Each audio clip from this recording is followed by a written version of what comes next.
Hello everyone, this is the inaugural video for Z85 Gaming. My name is Zaroff. I go by Zaroff, but my name is Josh, but you guys can call me Zaroff. And today we're going to be talking about my love, 40k, and that is the good old Tyranids. We're going to talk about the state of the Tyranids, and we're going to talk about things that I see, at least my professional opinion, take it for what it's worth, on what's going on with Tyranids, how is 9th edition treating them, strengths, weaknesses, and then also we'll wrap up with, I don't know if we'll wrap up, but we'll be talking about strengths, weaknesses, and what can GW do to make every unit in the codex worth taking, because there's just some units in here, and let's not kid ourselves, that are garbage where you'll never see them on tabletop. So we're gonna talk about that in great detail today. So this will be a little bit of a long video, but it's going to go through every unit in the codex currently, and then we'll talk about Forge World, just the 4 main ones. I'm not going to talk about like Stone Crusher, Carnifexes, or the Bio Titan. Kind of doesn't make sense to talk about those, but we're talking about like how can we make the Tyranid basic units more viable in a competitive setting. And I've played a few games of 9th already with Tyranids, and I have not won one, and not one of them were close. So it's kind of an indication of where the state of the codex is at. So without further ado, let's flip to our codex, and you guys can follow along or whatever, but I'm going to start off with the first unit that you flip to when you get to the army entries in the back. And in no particular order, it's just I'm just going from left to right on the book. And we're going to start with the Broodlord. I'm not going to talk about power level because there was an FAQ that updated the power level. I'm strictly going to be talking about the points, which is the most current with this, the field chapter approved Minotaur field manual, which has all the point values. Because in competitive play, that's where you're going to spend a lot of your time as points. And I know power level comes into play for like strategic reserves and things like that. And that'll be like for maybe like another video. But we'll start off with our Broodlord. And as you all know, it's on paper, it looks like it has decent stats. I would tend to agree. It's got a good movement of 8 when it can charge after advances. So it has a potential 14-inch move and then a 12-inch charge range. So it's a theoretical 2-foot threat range for melee, and that's all it does. It's melee. It doesn't even have a ballista skill. Its strength is 5, and that's good for it, I believe. Toughness 5, wound characteristic of 6 attacks, leadership 10, and a 4-up armor save with a special rule for 5-up invul. I honestly think the Broodlord is a good model as it is. I think it's one of the stronger models in the codex. The problem with it is he gets exposed. He needs his Gene Stealer buddies to back him up and protect him, and unfortunately, especially with the new Lookout Sir, the point changes to the units in general, it's just not a viable option to take him now, unfortunately. But I think he's a really strong model as far as going toe-to-toe with some of the stuff. He's got the best, in my opinion, melee weapon for Tyranids, and that of Monstrous Rending Claws. And just so if you guys aren't aware why I think it's the best melee weapon, it's because it's strength user, AP -3 and D3 damage. But when you roll to a 6 to wound, it's AP -6 and damage flat of 3. And I think that's an amazing melee weapon. I think it's the strongest one for most consistent damage, because he's going to be hitting on 2s, and then you get to reroll all your failed wounds. So you're, on average, you're probably going to get 1 or 2 6s. And most things in the game don't, I mean, it ignores basically all armor because it's AP -6. So you're forcing that invul and save. So I think the Broodlord by itself, on paper, I don't think they need to really change anything about the Broodlord. I think he's strong, one of the better HQs. Unfortunately, he got a point hike, and so did everything in 9th. And I think that's one area where we'll talk about it as the army in whole and what you get for your points. But I think basically bottom line, rules as written, the Broodlord is a strong choice. Let's move into our next HQ, the Hive Tyrant. I love Hive Tyrants. I think they're the main staple, the main HQ choice whenever any Tyranid player gravitates to. Yeah, sure, you got Broodlord and Neurothropes and Swarmlord and Tergavons and stuff and such, and we'll get to those. But I think the Hive Tyrant is the mainstay staple of the army. And there's a lot of problems I have with the Hive Tyrant. After years of it underperforming, the Hive Tyrant has gotten more survivable. It went from a toughness characteristic of 6 to now a toughness 7. It's gotten a bunch. It respectfully got its wounds increased, but that was from edition to edition. But overall, it got toughness 7, and it also got a 4-up end wound. Something that a Tyranid never had. Tyranids used to be able to, back in the day, get a 3-up end wound with they used to buy the warp field, which was really cool. But unfortunately, they've never been able to return to that kind of durability. But the customization with the Hive Tyrant is pretty amazing, like all the different war gear options. But unfortunately, the main drawback to a Hive Tyrant is its strength. Still sitting at a strength 6, it lacks the ability to punch through, and with its melee options, weapon options, none of them increase its strength. So it lacks the ability to punch through tough objects, i.e. Imperial Knights, like other Primarchs. And I'm not asking for a Hive Tyrant to be able to one-shot a Primarch, that'd be ridiculous. But its strength 6, it struggles against vehicles, because most vehicles start at toughness 7. For Rhinos and Razorbacks, they can't even really hurt a Rhino Razorback. It's hard. And when you combo that with its lackluster number of attacks, the Hive Tyrant only having 4, you're hitting on 2s if you're not degraded, which is another thing that really hurts. And we'll talk about monsters degrading possibly in this video, I'm not quite sure.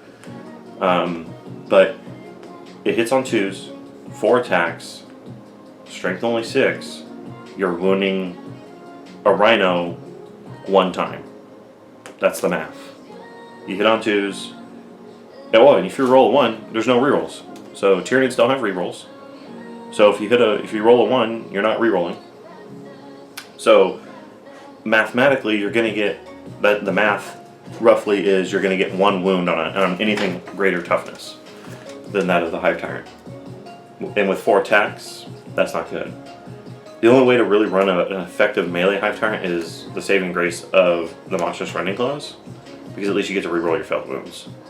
Yeah, you're still strength 6, but you're going to be wounding most tough things on 5s, but you get to reroll your failed wounds. Again, I think this Hive Tyrant, it's hyper expensive now. A flying Hive Tyrant is literally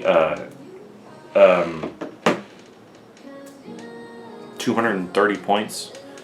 Even with giving it 1 gun and Monstrous Rending Claws, which is the most effective way, in my opinion, to run it, it's around 220, 230 points, depending on what gun you give it. And you're not going to ever see those points pay back. You can't slam it into a Land Raider and kill it, or even do 220 points worth of damage to a Land Raider, in my opinion.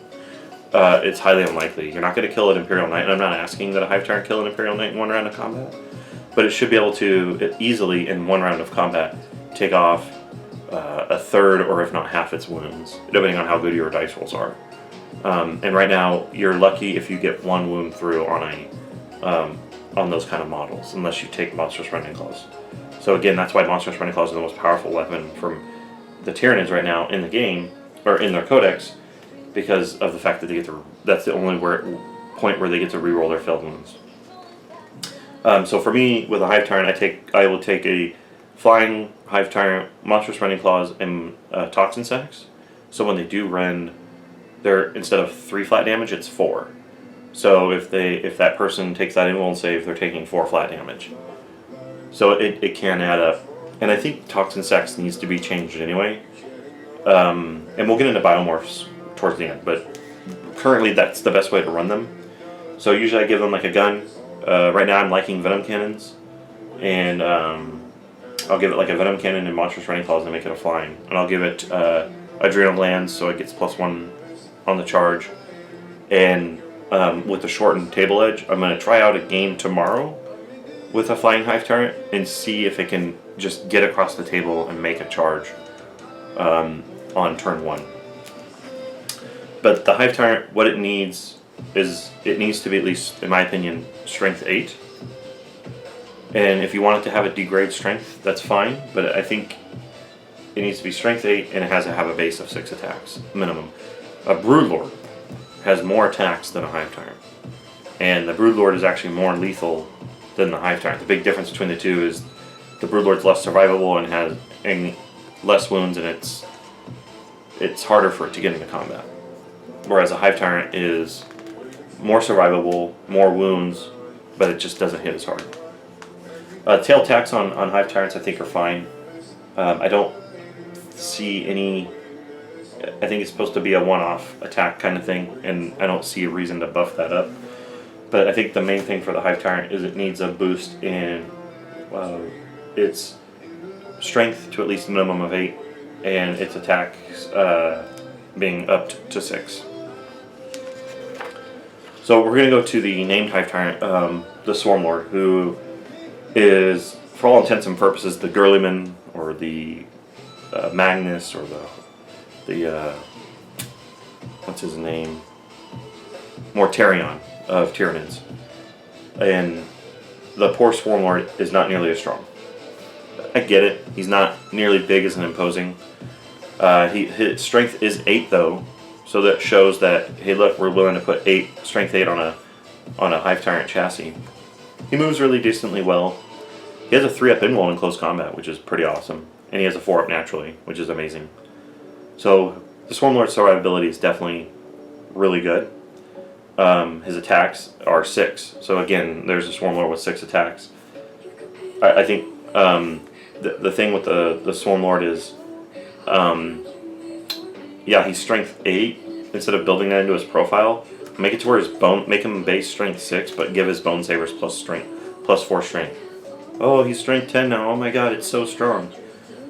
Granted, yeah, he's wounding toughness 5 on 2s, which he should be in my opinion. He's a Swarmlord. But he's still wounding other things on toughness 3, vehicles on toughness 3, Imperial Knights on toughness 3. Right now, if I fight an Imperial Knight, I'm wounding on 4s. So I'm getting 6 attacks, hitting on 2s. Assuming I hit with everything, I have a 50% chance to wound it. And yeah, it's AP, but it's only AP minus 3. So that Imperial Knight that is I believe, a 3-up armor save. Part of me wants to say they're 2s. They're now saving on 5s and 6s. I have to double check Imperial Knights. I'm so bleh on it. And I keep citing Imperial Knights because they're heavy armor. I know, like a Land Raider, no one uses a Land Raider anymore, but like heavy armor 2 plus things, they're saving it on 5, so they're going to negate on average a third of those. And then he only does 3 flat damage, so he does 6 damage. Again, he's not killing enough stuff. He should be designed to go in and really hurt those Terminators or those Centurions and things like that. But other than that, I think the Swarmlord is you just get rid of his strength 8, drop him back down to strength 6, but you give his weapons the plus 4 strength. And you give his number of attacks up to 8, obviously, so he stands out from a Hive Tyrant. You're going to notice an overwhelming theme in here that I'm advocating for the monsters to become extremely more lethal and scary when they get into hand-to-hand combat. And I'll touch off that towards the end of the video. But let's move right along to our next HQ choice, and that is our Tyranid Prime. And I really want to like the Tyranid Prime. It's supposed to be a tougher warrior, but unfortunately in the day and age of 8th edition, the Tyranid Prime is what the warrior stat line should be. And we'll get to warriors when we get to the troops. So then you look at the Tyranid Prime, you're like, okay, well, what can we do to make that one better? And the Tyranid Prime, I get it, should be in a cheap point cost. And hear me out here, I'm not advocating for the Tyranid Prime to be more powerful than what it is. I think its stat lines are fine. I think it's 2 weapon skill and 3 ballistic skill. The fact that he adds 1 to hit rolls in both melee and shooting for nearby warrior units is great. But The problem is I mean, his save is fine, but the problem with the Tyranid Prime is it's way overcosted for what you get out of it. It is not elite in any way. It's only strength 5, toughness 5, 6 wounds, and a 3-up armor save. No invuln of any kind. I'm not advocating for one. But it's way overcosted for what it does. The Tyranid Prime should cost like 40 points. I know people's hair just probably burst into flames, but no, seriously, it should be 40 points. He's a battlefield HQ that supports warriors that can fight somewhat decently. I can guarantee you if I charge a Tyranid Prime into a Primaris unit, he will be lucky to kill one Primaris. Maybe two, maybe kill one and put a wound on another one before the Primaris turn around him and chew him up. And rightfully so. I get what Primaris are about. And the Tyranid warriors should be toughness 5, strength 5, and armor 3, just like the Tyranid Prime. I would even go out on a limb and make the Tyranid Prime a 2-up armor save. I'm just saying. But the Tyranid Prime, I think, is in a good spot with its stats. It's way overcosted for what you do. It's right now sitting at almost 85 to 90 points when you kit it out with basic equipment. Not a good HQ choice. Maybe if you're really wanting to build up like a bunch of Carnifexes or heavy support, you'll go with a Tyranid Prime just to take that HQ. I know I've been known to use them for a little bit of support just to fill that role if I was trying to experiment with a weird list. Next HQ, let's talk about our Turgamon. The Turgamon's a weird HQ in the Tyranid Codex. I'm not a fan of it being an HQ. I remember I started playing Tyranids in tournaments a lot when Turgamons they became troop choices if you took Termagants or Devil Gaunts or whatever Gaunts you wanted to take, but you had to take the Gaunts.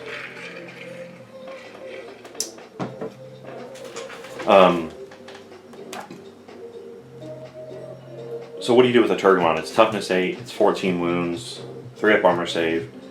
It doesn't have a gun. I get it. It has massive scything talons. So it could do, AP minus 3d6 damage per, but it only has 3 attacks. And it hits on, 4s. As soon as it gets degraded, it drops down to a 5. But the Turgamon's main piece is it provides a reroll hit rolls of 1 to friendly Termagant units. So it buffs Termagants. And it, also hurts Termagants when it dies. But it also regenerates dead Termagants. So I like that mechanic. It's way better than what it was in 7th or Index or something like that. I think it was 7th edition where you would roll 6th and 7th edition. You'd roll 3d6, and you would get a new unit of Gaunts. But if you rolled any double, then you were done. But I think with the Turgamon, they need to add in the ability. Like I like to take Devil Gaunts, and so like if I lose, he can regenerate the Devil Gaunts, and we see model regeneration on a much drastic scale. You look at Necrons.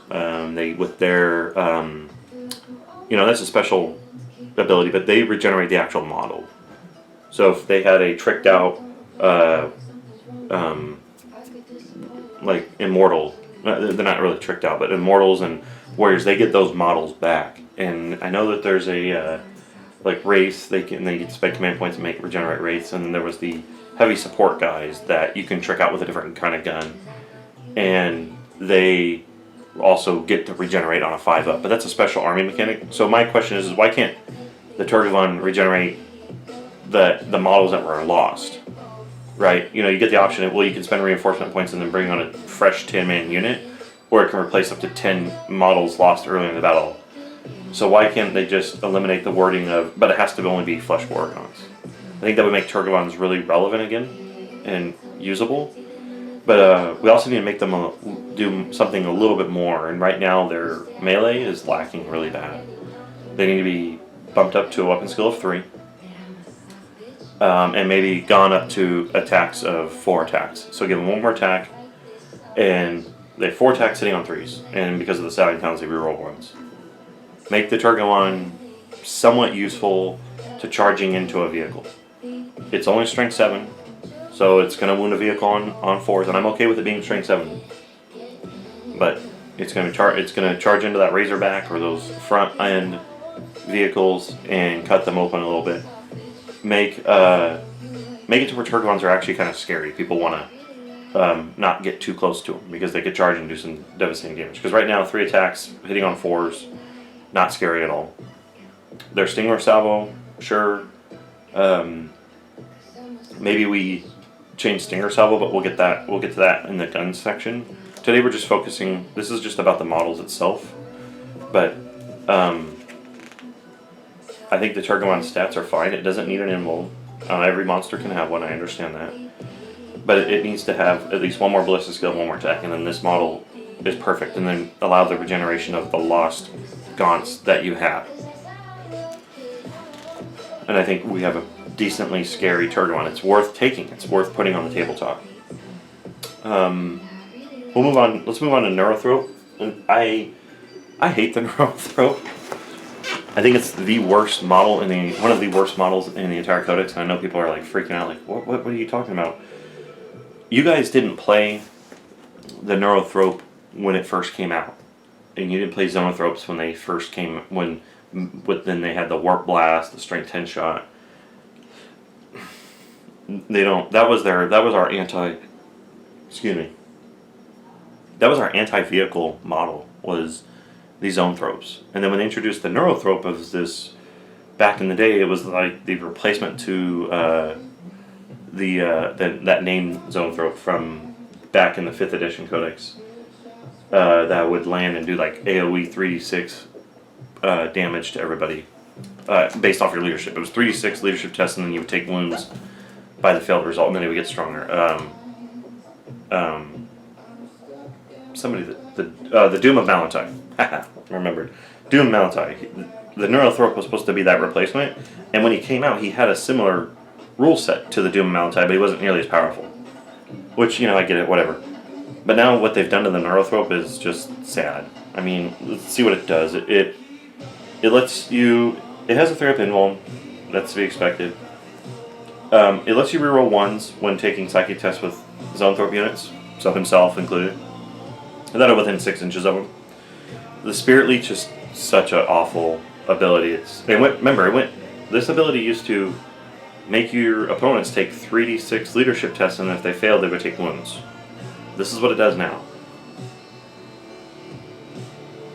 Each time a Neurothrope slays a model using this Smite Psychic power, you can heal a wound on a friendly Hive Tyrant Zonothrope. Or not Hive Tyrant, friendly Hive Fleet Zonothrope within 6 inches. Zonothropes don't heal. They've never healed. Now all of a sudden we have a Neurothrope, and I know what they're trying to do with it. They're trying to make it like a poor man's apothecary, and it's disgusting. It shouldn't even be a thing. And we'll get into psychic powers at a later time, but they don't have their Warp Blast anymore. And I think that GW should look at that and bring back the psychic shooting attack for the Tyranids. That was our anti-tank weapon back in the day. We don't have it. To make the Neurothrope great again, if you will, to make it good, its stat line is fine, but it's only a psychic unit. So it just moves. It does not shoot any guns. It has 1 attack for melee, and it hits on 4s in melee at strength 4. So it's not a melee unit. So it needs to do really good work in the psychic phase, and sadly it doesn't. So to make the Neurothrope good, the Tyranids need some new Zonothrope specific powers, or a power, or something where they just do massive wounds. It doesn't even have to be mortal wounds. It can be like they get strength 10 shots. They get just like Warp Lance back it was in the day. Bring that back. Have the Neurothrope buff that. So Neurothrope is, in my opinion, completely worthless. He's only useful for taking as a Synapse support unit that you march down the field and you cast Smite. You hope that you get to do a Super Smite. I don't know. I'm just not a fan of it. People use it as an HQ filler because it is more. You get more utility out of it than a Tyranid Prime, but at least a Tyranid Prime you can fight. But at the same time, with a Neurothrope, you're just going down the field and smiting stuff. So I don't know. Maybe I need to start using it, but I'm not a fan of it. I just hate it. Moving on to our last HQ. Actually, we have one more HQ to cover after this. It's a Forge World one. Old One Eye. He is a 9-wound named Carnifex. We all know who Old One Eye is. He's pretty amazing. When he charges, you roll a dice on a 4+. That enemy unit within 1 inch of him suffers D3 mortal wounds. And I also add one to his hit rolls for that turn. So he's going to be hitting on 2 because naturally he has a weapon skill of 3. His strength is 7, which is grossly way too low. Carnifex used to be strength 10.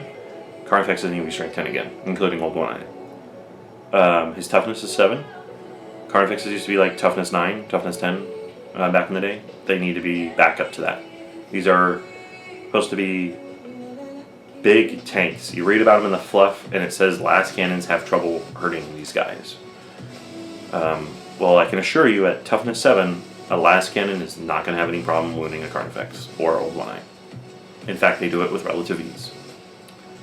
So, people may think I'm crazy for advocating for strength 10, toughness 10 on these guys, but these are Carnifexes. When you go against an army that has Grav, that don't matter. The Carnifex goes away. They don't need an invuln save. I think with toughness 10 and strength 10, they don't need an invuln save. Their armor 3 is sufficient. I would argue give Old One Eye armor 2 because it's Old One Eye. He's the most seasoned, toughest bastards out there. He should be representative of that on his stat line. Carnifexes are armor 3, but I could honestly say they need to be armor 2, and we'll get to more in detail with that. I like his abilities. He only moves 7 inches. I understand he's a Carnifex. He's a slow, lumbering creature, but if you're going to make him move at 7 inches, he needs to hit harder, because that's what the whole idea is about Carnifexes. And Old One Eye is they move slow, but when they touch you, you're pretty much toast. And right now they don't. They just tickle you. They don't toast anybody. He has 5 attacks. I think that's great. I think maybe strength 10, toughness 10, 6 attacks, armor 2. Old One Eye is perfect for his point cost. For what he does. Again, the monsters in this Tyranid Codex need to be scary. And right now they're not even scary. The most scariest monster we have is the Swarmlord. But if you just take 6 wounds off the Swarmlord, he's not even scary anymore. So these Tyranid monsters need to be scary. If they're not going to be survivable, or you're not going to make them more survivable, then they need to be scary. Toughness 10 just makes it to where bolters are wounding them on 6s again. And there's armies that have +1 to wound on bolters. Nothing is more sad than your monster getting shot with 20 strength 4 bolters, and then you're by a 5-man unit, and your 12-wound monster dies from it. It could be Carnifex, it could be Hive Tyrant, it could be Swarmlord. I've lost Swarmlord to a 5-man intercessor squad shooting the bolters because of all the buffs and the perks that they pump into them. And that should never be a thing. Wounding it on 5s, AP -2, 20, 30 shots into him, he's toast. He's gone. That's just unacceptable to me. These monsters need to be scary so that way when they get into combat and they touch something, they die. Toughness 10 isn't all that overpowered because now Meltas go from wounding these guys on 3s to wounding them on 5s. Same thing with last cannons. Wounding them on 3s, wounding them on 5s. Now we're back to fluff. Last cannons having trouble hurting these guys. The thing that doesn't hurt these guys that would hurt them would really screw them up is Grav. That would force.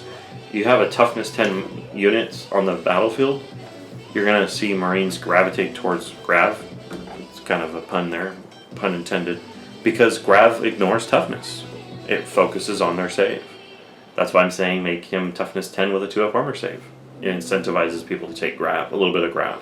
Because right now what you're seeing in the meta is strength 7, AP -1, 2 damage flat, which is also known as the autocannon spam. And I was playing against Blood Angels. A buddy of mine, we're going to be live streaming tomorrow. A buddy of mine is doing Relic Leviathan Dreadnought.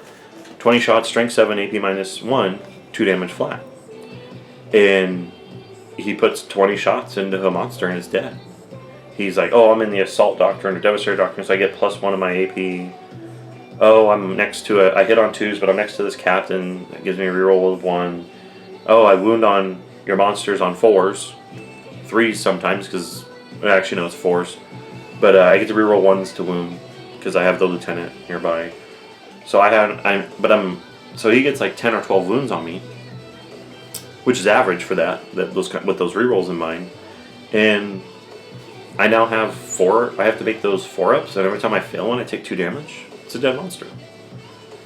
Bump them up to toughness 10, you slow down, you don't kill it, but you slow down autocannon spam. Marines are having no problem, armies are having no problem wounding in the shooting phase.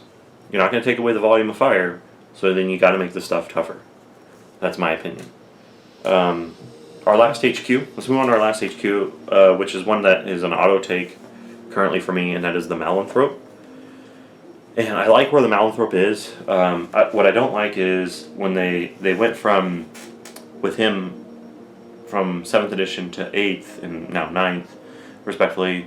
He went from a 3-up armor down to a 5-up armor with no invuln. And that didn't make any sense to me. But I'm like, you know what? It's a 9-wound character. He's going to be hiding in the back most of the time. He's just there to protect. The Malanthrope is a support character. He has a cool, unique ability that was also nerfed a little bit. But it was such a... Things have to happen in order for it to go off. That I thought it was kind of silly that GW nerfed it. But you know what? Hey, they did. But he projects a -1 to hit bubble for everything within 3 inches of him. I think that's extremely underpowered. I think it needs to be 6 inches. That would be the only change to him. You want to keep him at a 5-up armor? Sure. I usually don't lose a Malanthrope till late game anyway. And his close combat prowess, he is a monster, so I would... many people don't believe or acknowledge that, but he is a monster. So he needs... his weapon skill should be at 3s. I would even argue 2s, because he's literally slapping things with whips. So I would say he needs to be bumped up. His weapon skill needs to be bumped up to a 2+. And I think his close melee weapon is fine. It's AP 0, and I think it does D3 damage. But I think his attacks are fine too. I think he has 4 attacks.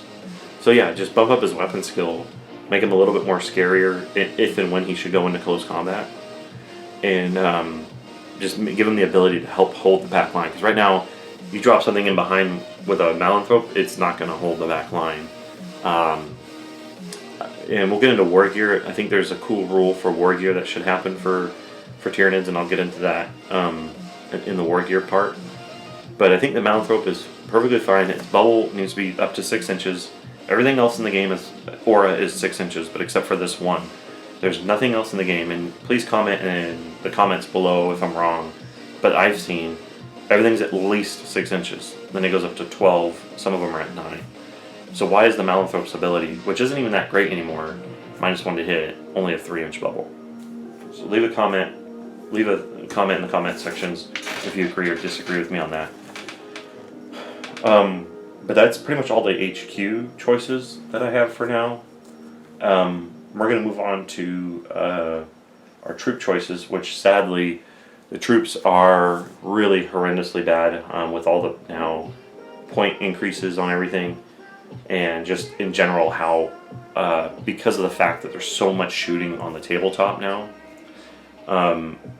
the troops are just, your opponent's just going to look at your troops and they go away. I mean, literally look at them. Well, we're going to start with the coveted Tyranid Warrior, and we kind of hinted at that earlier with the Tyranid Prime. And the Tyranid Warrior, weapon skill 3, ballista skill 4, and if it's near the primes, it gets +1. So I'm okay with keeping them as such, but they need to be strength 5 and toughness 5, and their armor needs to be 3. Just saying. You want Tyranid warriors to be seen on the tabletop? They need to be, their points need to be, or their stats need to be reflective of that. The Tyranid warrior has always been held up as they always called it when I started playing, it is 3 Space Marines equivalent. Because it used to usually cost more than, or cost about the same as 3 regular firstborn Space Marines. Obviously, Primaris were not out back then. But you sit and you look at it, they're now down to about 30 points. I think they are cheaper than firstborn Marines, but they're not nearly as tough or survivable. Well, they're tough. They're toughness 4, I should say. I'm sorry, but they're not nearly survivable. I think their attacks are fine at 3 apiece. I wouldn't change that. I would just literally buff up their defense capability a little bit, and if we make some changes to some of the close combo weapons, and we'll get into that in another video, I think Tyranid warriors can really be effective.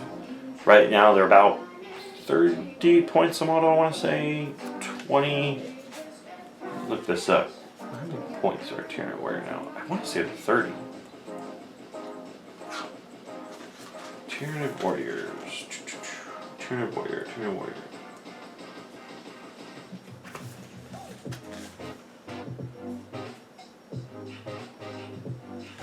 Oh, it's in the Forge World stuff. I'm like, why is that not working?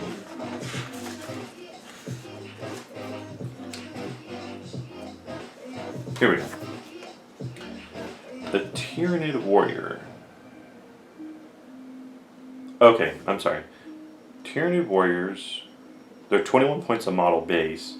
Devourer puts them at 25, and if you give them a Rending Claw, which I think is their cheapest melee. No, Sighting Talons are free. So if you give them Sighting Talons, they're basically 25 points a model. But Sighting Talons aren't that good in my opinion unless you use stratagems. But again, that would require your warriors getting into combat. I think the warriors and the Tyranid primes need to be bumped up on movement of 8 inches. I didn't see that until just now. They need to be able to move up to 8 inches.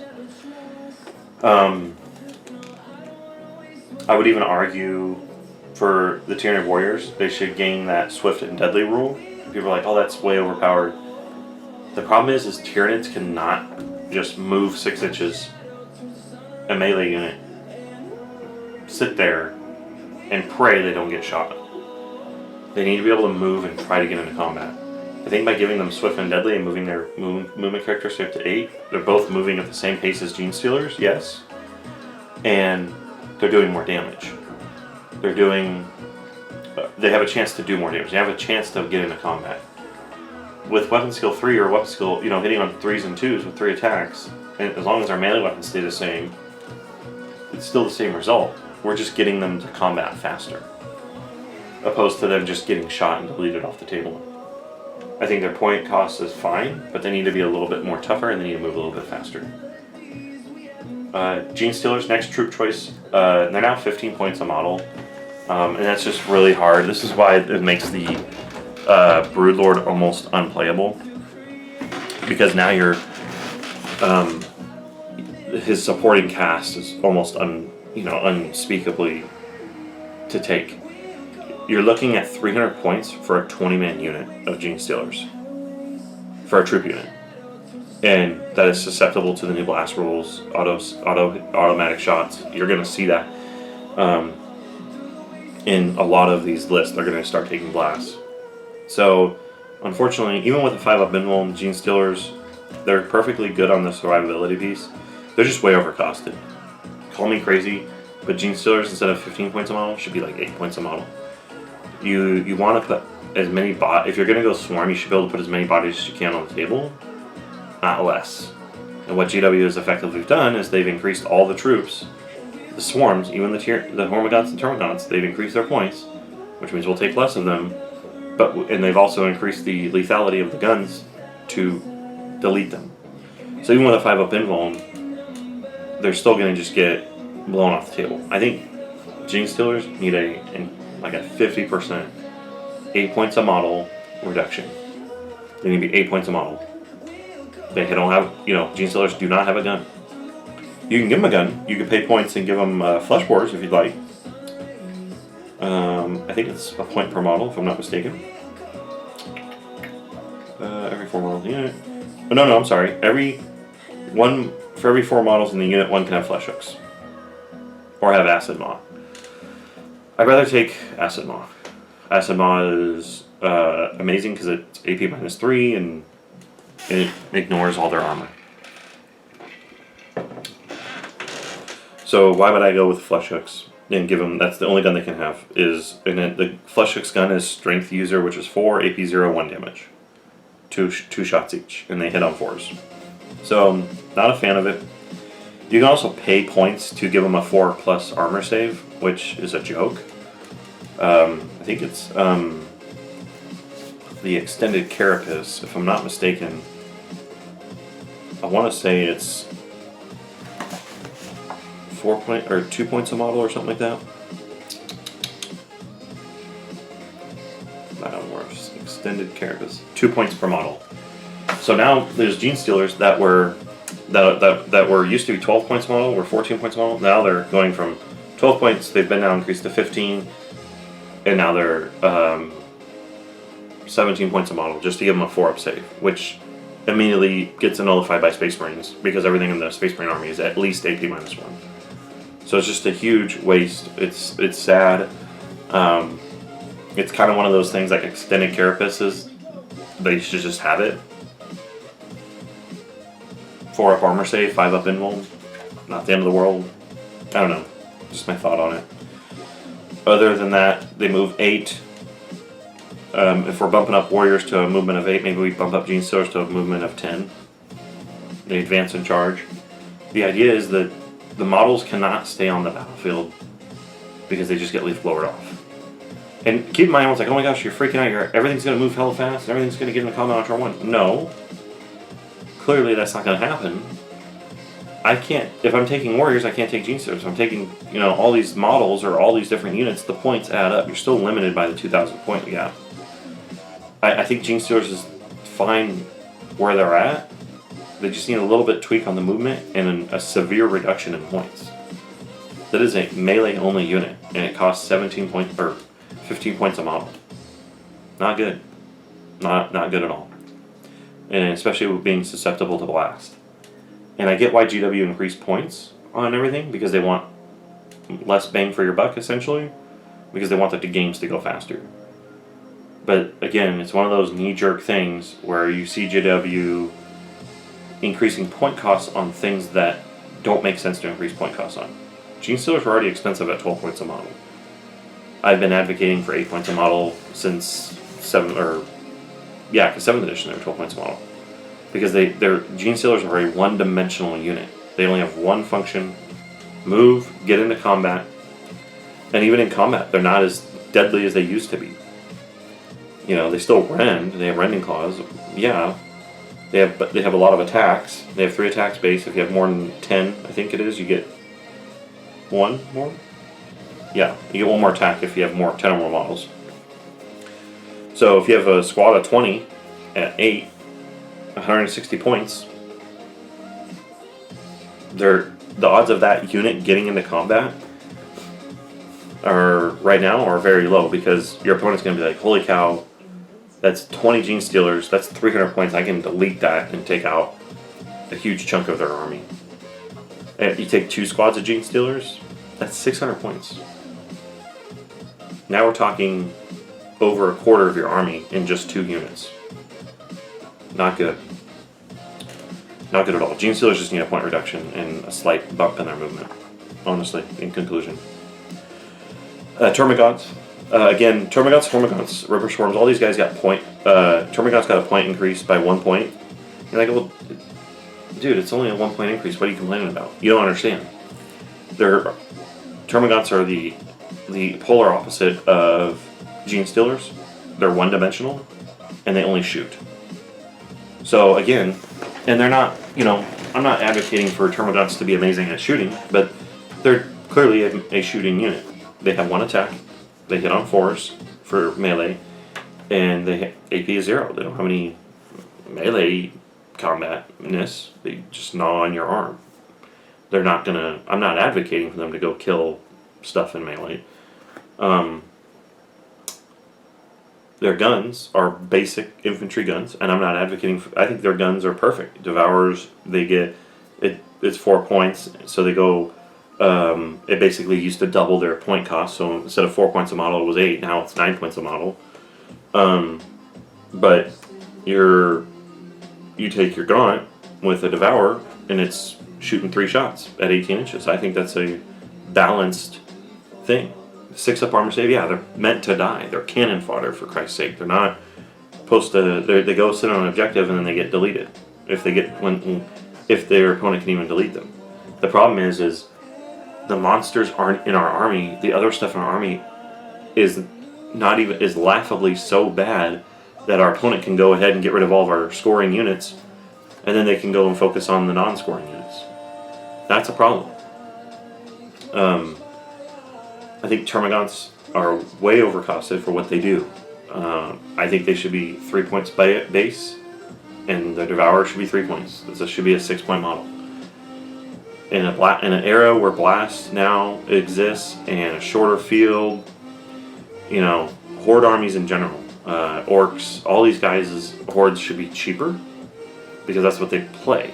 There's so much volume of fire, VOF, on the field that a 5-man Hellblaster unit can delete 2 squads of Termagant, 30-man Termagant squads, like that, with relative ease. I'm not asking Termagants to be more survivable, but if I take 30 Devourer Gaunts, which is what I would love to do, 9 times 6, that's 360 points. If I take 2 squads of that, we're almost to a third of my army in 2 units. That is insane for a basic troop unit. Way overcosted. I think Termagants are fine with their stats. They don't need to move faster. They're not a melee unit. They don't need more strength. They don't need more shots. They don't need more survivability. They just need to be cheaper. That's it. That's all I got. I love their rule. If they have 20 or more models in the unit, they get to reroll wound rolls of 1. Unfortunately, we're never going to see that ever again because no one in their right mind should be taking Termagants. They're that bad.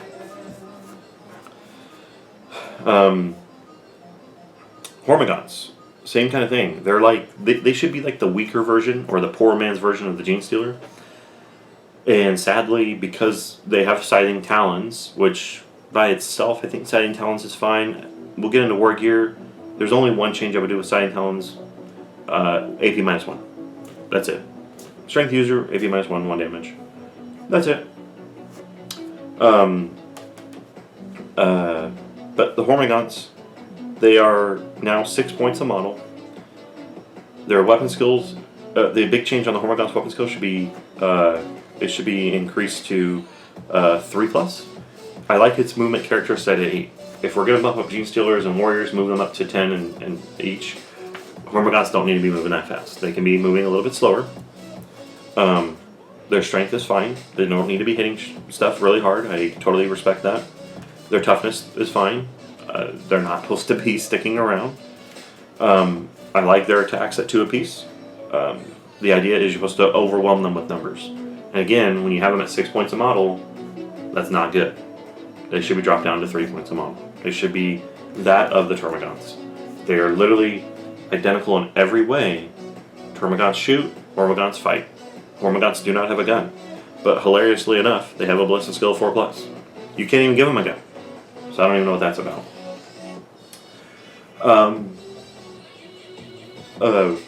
But you do that and you make Tyranids already 1,000 times better just by fixing the troops. Lowering the point cost of the troops. It makes all the other stuff already better. I think this is our last troop unit. Yes, the Morondo Elites. Ripper Swarms. Fortunately, they're the best troop unit in the codex right now because of the aforementioned Termagants and Hormagaunts and Genestealers and Warriors all being perpetually unplayable in their current state. I think Ripper Swarms are the way to go because you can invest points in better production in the codex. And excuse me. River Swarms, they move 6 inches. I think River Swarms should be like Scarabs and the Necrons, and if I'm not mistaken, they move at 12 inches. So I don't understand why a tiny unit moves so slow, but whatever. I don't really put River Swarms on the table when I foot slog them in. I just deep strike them with their ability, which is really amazing.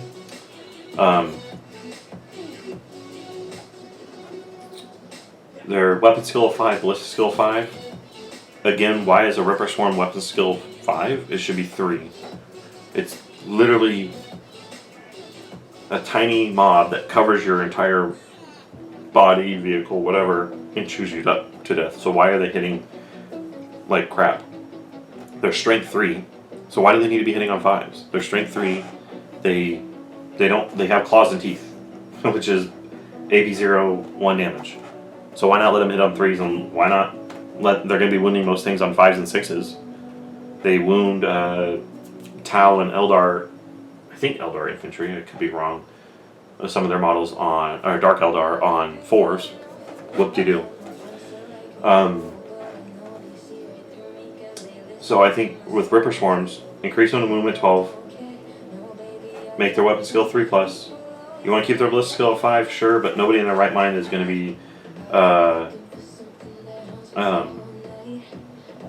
take the Spine Mods, which Spine Mods, let me see, what did they do on Spine Mods for ranged weapons? Spine Mods.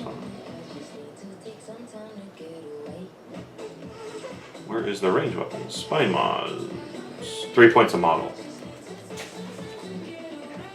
So I mean, I can give them a little bit of shooting with the Spine Mods, which is 4 shots per base, so that would be 12 shots at strength 2. So you're wounding most things on 6s. So maybe it's not worth it. I don't know. That's just a weird gun. Weird gun, pistol 4. So that's troops. We got through troops. We got elites now.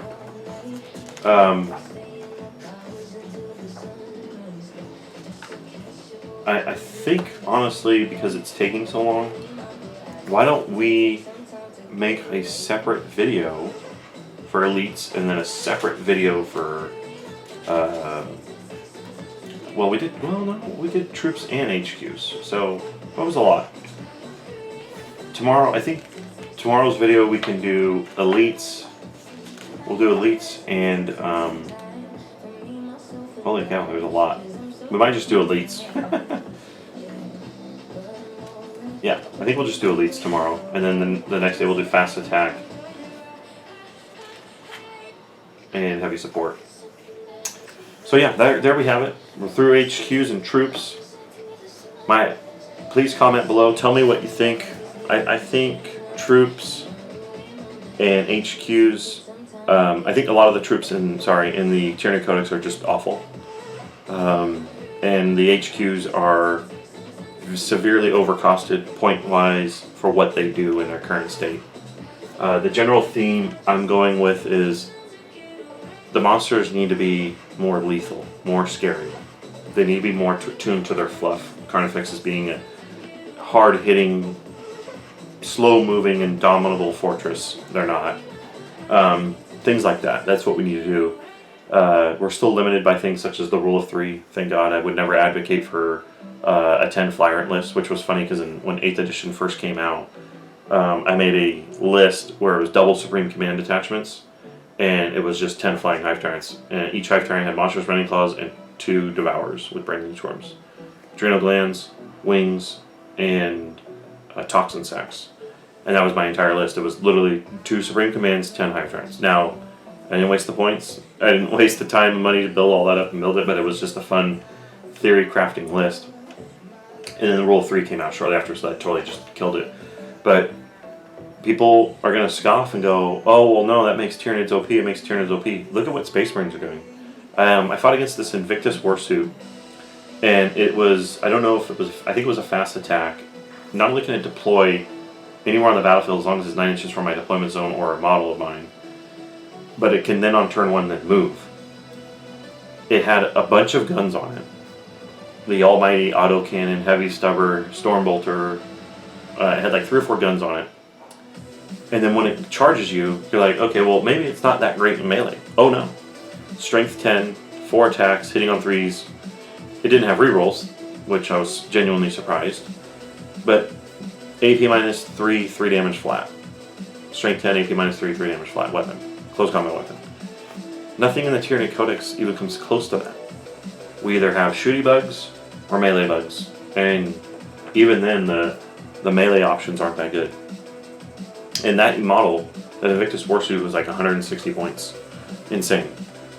Absolutely insane. I can make a similar, the closest thing I can get to that would be a Hive Tyrant with a monstrous Scything Talons, because it's AP, AP minus 3, 3 damage flat. And I could give it 2 Devourers, 1 gun. So you have or Carnifex. You have a close combat weapon and 1 gun. I just think when I see stuff like that, it's sad. That Invictus Warsuit could easily kill my Hive Tyrant. Maybe not in the 1 round of combat, but in 1 round of combat it could easily take off half itself. Oh, but you got your 4-up invul save and stuff. Yes, but if, it's a 4-up invul, it's a 50-50 shot of negating that. He's going to hit me with 2 out of 4, or 3 out of 4 of those hits. And strength 10, he's going to wound me with 2, at least all, if not 2. And then I have a 50-50 chance to negate one of those. So yeah, I take 3 damage. But unfortunately, when you add in so many dice and so many modifiers, the law of averages fails. So it starts to break down and things don't really start rolling out averages, unfortunately. And Tyranids, that's all they can rely on is law of averages, because they don't have rerolls. Not to that level. We have to take high fleet traits or unique circumstantial abilities or stratagems that allow us to do such things. And we'll cover that after we get through all the current state of the Tyranids. But right now, the current state is not good. We are going to be live tomorrow. I'm playing my buddy. I'm going to challenge him again. I got a new Tyranid list. He's doing Blood Angels. It'll be live on Twitch, Sat TV. I'll put the link in the description below, and I'll put the link to my Twitch channel as well. I'm going to be. He'll be live streaming. I'll be. It'll either be live stream or we'll video record it. But we're going to do a battle. It's going to be Blood Angels versus Tyranids, 2,000 points. I hope you guys enjoyed this video. And comment, please tell me what you think about my analysis of the HQs and the troops in the Tyranid Codex. I really think the Tyranids could be, they need a rules update badly. They don't need new models, we need new rules. If GW wants to sell models, all they have to do is adjust some of these rules. And they will. So, just comment below, let me know what you think, and I appreciate everyone for stopping by and checking out the video. This is my first video on this channel. As time goes on, the graphics and the sound effects will get better, so appreciate y'all. Y'all have a good time. Good night. Thank you. Bye.